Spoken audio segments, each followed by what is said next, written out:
Dahil Sabado ngayon, kailangan nating mag-install. Ayan, na-install na natin.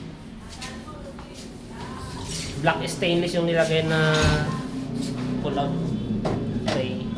Lagyan ng kutsilyo. Ayan, kutsilyo. Plato. Ayan. Baso. Baso. Ayan, ayos na. Soft close din yan, ano? Nalaglag yung ano? Tapos yung sa kabila.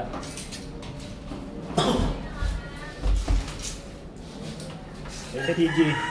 Yes, sa daso. Dito yung pinili nila na design para yung handle medyo malalim. Yung isa kasi niya medyo mababaw lang. Tapos may 3 drawer.